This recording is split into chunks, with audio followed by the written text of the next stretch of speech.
وَلَقَدْ يَسَّرْنَا الْقُرْآنَ لِلذِّكْرِ فَهَلْ مِن مُّدَّكِرٍ۔ آج انشاءاللہ تعالی ہم سورۃ المائدہ کی آیت نمبر 87 اور 88 پڑھتے ہیں اور اس کو سمجھنے کی کوشش کرتے ہیں۔ اعوذ باللہ من الشیطان الرجیم، بسم اللہ الرحمن الرحیم۔ یا ایہا الذین آمنوا لا تحرموا طیبات ما احل اللہ لکم ولا تعتدوا ان اللہ لا يحب المعتدین۔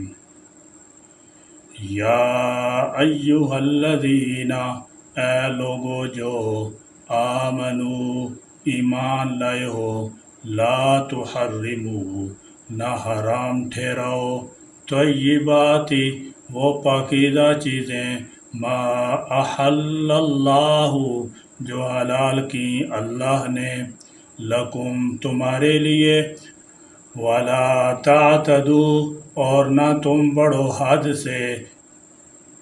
لا تعتدو کے ضمن میں مثلا جو چیزیں اللہ تعالی جل شانہ نے حلال کی ہیں انہیں عقیدتاً یا عملاً حرام نہ بنا لو۔ جیسے صوفی قسم کے لوگ، درویش قسم کے لوگ نکاح سے عملاً اس لیے پرہیز کرتے ہیں کہ نکاح سے جو ذمہ داریاں انسان پر پڑتی ہیں وہ عبادت الہی میں آڑے آتی ہیں۔ اس قسم کے لوگ عیسائیوں میں بھی موجود تھے اور مسلمانوں میں بھی موجود ہیں، بلکہ ایسا رجحان صحابہ کرام رضی اللہ تعالی عنہ میں بھی چل نکلا تھا۔ حضرات صحابہ کرام میں سے کسی نے کہا کہ میں ساری عمر نکاح نہ کروں گا، اور کسی نے کہا میں ساری رات اللہ تعالیٰ کی عبادت میں گزارا کروں گا، جس سے اپنے جسم کے، بیوی کے اور مہمانوں کے سب کے حقوق تلف ہوتے تھے، اور کسی نے کہا کہ میں ہمیشہ دن کو روزہ رکھا کروں گا۔ رسول اللہ صلی اللہ تعالی علیہ وسلم کو ان باتوں کا علم ہوا تو آپ صلی اللہ علیہ وسلم نے ان صحابہ کرام رضی اللہ تعالی عنہم کو سخت تنبیہ کی اور فرمایا، میں اللہ کا رسول اور تم سب سے زیادہ اللہ سے ڈرنے والا ہوں، اور میں نے نکاح کیے ہیں، میں رات کو سوتا بھی ہوں اور قیام بھی کرتا ہوں، اور میں نفلی روزے بھی رکھتا ہوں اور چھوڑتا بھی ہوں، یہی میرا طریقہ ہے، اور جس نے میری سنت سے اعراض کیا اس کا مجھ سے کوئی تعلق نہیں۔ دوسری صورت یہ ہے کہ جسم کو جتنی غذا کی ضرورت ہے اس سے بھی کم یا بہت کم کھائے یا مرغوب اشیاء سے پرہیز کرے۔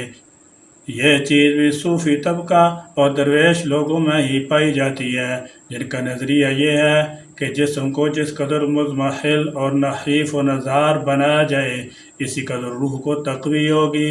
رہبانیت کا نظریہ بھی سنت نبوی کے سراسر خلاف ہے۔ حد سے بڑھنے کی تیسری صورت بسیار خوری ہے، جیسے فرمایا کُلُوا واشربوا ولا تسرفوا، اور اپنی ذات پر ضرورت سے زیادہ خرچ کرنا بھی اس میں شامل ہے۔ ظاہر ہے کہ جو شخص ان باتوں میں مبتلا ہوگا وہ دوسروں کے حقوق کا خیال نہیں رکھے گا۔ نیز بسیار خوری سے انسان جہاں اللہ تعالی جل شانہ کے یاد سے غافل ہو جاتا ہے وہاں کئی طرح کے جسمانی عوارض و امراض بھی لاحق ہو جاتے ہیں۔ اور اعتداء کی چوتھی صورت یہ ہے کہ چیز تو حلال ہو مگر انسان کمائی کے ذریعے اسے حرام بنا لے، جیسے چوری، ڈاکہ، غصب، خیانت، سود اور دیگر ناجائز ذرائع سے حاصل کیا ہوا مال۔ اور یہ بھی لا تحرموا طیبات ما احل اللہ لکم کے ضمن میں آتا ہے، اور یہود کی اکثریت انہی امراض میں مبتلا تھی۔ ولا تعتدوا میں ہر بات کو درمیانہ راستہ پر رکھنے کا حکم دیا گیا ہے، کسی بات میں بھی میانہ روی کو چھوڑ دینا منع ہے۔ حرام حلال کا مسئلہ صرف کھانے پینے تک ہی نہیں بلکہ اس میں انسان کی خواہشات اس کا آرام اور دنیا کے بے شمار دوسرے کام بھی شامل ہیں۔ اس لیے ہر بات میں اعتدال کو سامنے رکھتے ہوئے اور قرآن و سنت کے احکام کو سامنے رکھتے ہوئے زندگی گزارنی چاہیے۔ دنیا اور دین ساتھ ساتھ چلانا ہی بہترین طریقہ ہے، اور ہر قدم پر اپنے دل میں اللہ تعالیٰ کا خوف محسوس کرتے رہنا ہی ایمان کی نشانی ہے اور نجات کی ضمانت ہے۔ ان اللہ، بے شک اللہ، لا یحب، نہیں پسند کرتا، المعتدین، حد سے بڑھنے والوں کو۔ حدیث میں آتا ہے ایک شخص نبی کریم صلی اللہ تعالی علیہ وسلم کی خدمت میں حاضر ہوا اور آ کر کہا، یا رسول اللہ صلی اللہ تعالی علیہ وسلم، جب میں گوشت کھاتا ہوں تو نفسانی شہوت کا غلبہ ہو جاتا ہے، اس لیے میں نے اپنے اوپر گوشت حرام کر لیا ہے، جس پر یہ آیت نازل ہوئی۔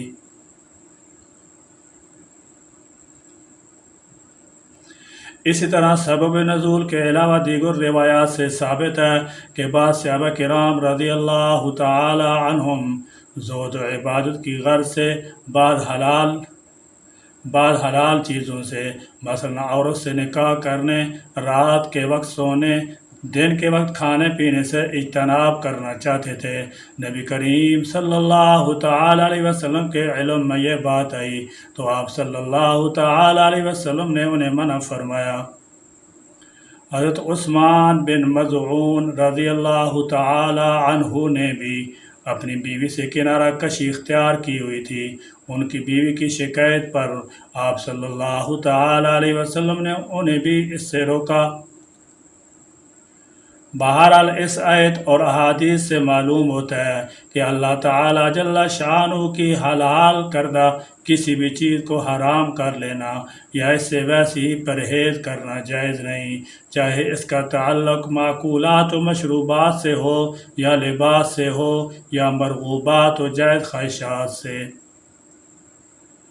وَكُلُوا مِمَّا رَزَقَكُمُ اللَّهُ حَلَالًا طَيِّبًا وَاتَّقُوا اللَّهَ الَّذِي أَنْتُمْ بِهِ مُؤْمِنُونَ۔ وَكُلُوا، اور کھاؤ، مما، اس میں سے جو، رزقکم، رزق دیا تم کو، اللہ نے، حلالاً طیبا، حلال اور پاکیزہ۔ اب حرام کرنے کے دو درجات ہیں، ایک یہ کہ وہ اس کو اپنے عقیدہ کے اعتبار سے حرام سمجھنے لگے، یہ کفر ہے، کیونکہ حلال و حرام کرنا صرف اللہ تعالی جل شانہ کا حق ہے۔ کسی انسان کا اپنے طور پر کسی چیز کو حرام قرار دینا گویا اپنے آپ کو خدا کا ساجی و شریک قرار دینا ہے۔ دوسرا درجہ یہ ہے کہ عقیدہ کے اعتبار سے تو حرام نہ سمجھے، لیکن کسی عذر کے بغیر اس کو بالکل نہ کھانے کا ارادہ کر لے اور گویا عملاً ان کے ساتھ حرام کا سا معاملہ کرے، یہ گناہ اور بدعت ہے۔ اگر اس نے اس کے استعمال نہ کرنے کا صرف ارادہ کیا یا قسم کھائے بغیر زبان سے اس کا عزم کر لیا، اس عزم کا اظہار کیا، تو اس کو اس سے توبہ کرنی چاہیے، اور اگر قسم کھا لی ہو تو توبہ بھی کرے اور اس کا استعمال کر کے کفارہ بھی ادا کرے۔ اللہ تعالیٰ جل شانہ نے کھانے کا حکم دیتے ہوئے فرمایا ہے حلالاً طیبا، یعنی ایسی چیز کھاؤ جو حلال بھی ہو اور تم کو مرغوب بھی ہو۔ اس سے معلوم ہوا کہ اگر کوئی شخص کسی حلال چیز کو حرام نہ سمجھے اور حرام کی طرح اس سے پرہیز بھی نہ کرے مگر رغبت نہ ہونے کی وجہ سے اس کو استعمال نہ کرے تو اس میں کوئی حرج نہیں، اور یہ حلال کو حرام کرنے کے درجے میں نہ ہوگا۔ جیسا کہ انسان کسی چیز کے ترک کو ثواب سمجھے بغیر کسی جسمانی یا روحانی بیماری کے علاج کے لیے ایسا کرے۔ بعض آدمی بعض سبزیاں نہیں کھاتے کہ جسمانی طور پر ان کے لیے مضر ہوتی ہیں، بعض لوگوں کو گائے کا گوشت موافق نہیں آتا، بعض بیماریوں میں گھی اور دودھ کا استعمال مضر صحت ہوتا ہے، لہذا ان چیزوں کو ترک کر دیا جاتا ہے، مگر ثواب یا تقرب الی اللہ کے لیے نہیں، بلکہ طبی نقطہ نظر سے ایسا کیا جاتا ہے۔ اسی طرح بعض روحانی بیماریوں کے لیے بھی بعض حلال چیزوں کو ترک کر دیا جاتا ہے۔ بزرگان دین جو اس قسم کے علاج تجویز کرتے ہیں وہ جائز ہے اور اس سے قسم لازم نہیں آتی۔ بعض اوقات بزرگ عبادت میں انہماک کے لیے قلت طعام تجویز کرتے ہیں، مگر نہ تو وہ طعام کو حرام سمجھتے ہیں اور نہ کم کھانے کو کار ثواب میں داخل کرتے ہیں۔ مولانا شاہ اشرف علی تھانوی رحمۃ اللہ علیہ فرماتے ہیں کہ اس معاملہ میں بزرگان دین نے جو طریقہ اختیار کیا ہے اسے اس تیسری صورت پر محمول کرنا چاہیے۔ یہ بدعت نہیں بلکہ روحانی علاج ہے کہ انسان کھانا کم کر دے یا سادہ لباس پہننے لگے۔ واتقوا اللہ، اور اللہ تعالیٰ سے ڈرو، الذی، جس ذات پر، انتم بھی، تم اس پر، مومنون، ایمان رکھتے ہو۔ شریعت اسلامی کا ایک امتیازی وصف اس کا اعتدال اور انسانی فطرت و ضرورت سے ہم آہنگ ہونا ہے۔ اس لیے اس نے جہاں ایک طرف اللہ تعالیٰ جل شانہ کی حرام کی ہوئی چیزوں سے بچنے کا حکم دیا ہے، وہیں دوسری طرف حلال مباح چیزوں کے استعمال کی نہ صرف اجازت دی ہے بلکہ خاص طور پر اس سے رک جانے کو ناپسند کیا ہے۔ شریعت نے جو چیزیں حرام قرار دی ہیں ان میں کوئی نہ کوئی جسمانی خرابی ہے یا روحانی۔ حلال کو حلال اور حرام کو حرام سمجھنا ملت ابراہیمی کا اہم اصول ہے۔ اگر حلال کو حرام قرار دے دیا جائے تو مصلحت عامہ خراب ہو جائے گی، سوسائٹی پر اس کے برے اثرات مرتب ہوں گے۔ لہذا حلال چیزوں سے استفادہ کرنا چاہیے اور حرام چیزوں سے پرہیز لازم ہے۔ اسی چیز کا نام تقوی ہے اور اس کے متعلق اللہ تعالیٰ جل شانہ نے فرمایا واتقوا اللہ الذی انتم بہ مؤمنون، اللہ تعالیٰ سے ڈرتے رہو، اس اللہ سے جس کے متعلق ایمان رکھتے ہو کہ وہ ہمارا خالق اور مالک ہے۔ حلت و حرمت کا قانون اس کے دائرہ اختیار میں ہے، اس کے قانون کی پابندی میں تمہاری ترقی کا راز مضمر ہے اور قانون کی خلاف ورزی تمہاری تنزلی کا پیش خیم ہے، اس سے تمہاری دنیا اور عاقبت دونوں ضائع ہو جائیں گی۔ یا اللہ ہمیں اپنے احکام کی خلاف ورزی سے بچا لے۔ یا اللہ کریم آپ کی حلال کردہ چیزوں کو ہم حلال سمجھیں اور آپ کی حرام کردہ چیزوں کو ہم حرام جانیں اور ان سے اجتناب کی توفیق عطا فرما۔ یا اللہ کریم جو آپ کی حلال اور طیب نعمتیں ہمیں جو میسر ہیں ان کو استعمال کر کے ہم کو اپنا شکر گزار بندہ بنا لے اور ان نعمتوں کے حقوق ادا کرنے کی توفیق کاملہ نصیب فرما دے۔ یا اللہ ہمیں ہر معاملہ میں نبی کریم صلی اللہ تعالی علیہ وسلم کی سنتوں کا اتباع ہم کو نصیب فرما دے، ہمیں پورے دین پر عمل پیرا ہونے کی توفیق عطا فرما دے، آمین یا رب العالمین۔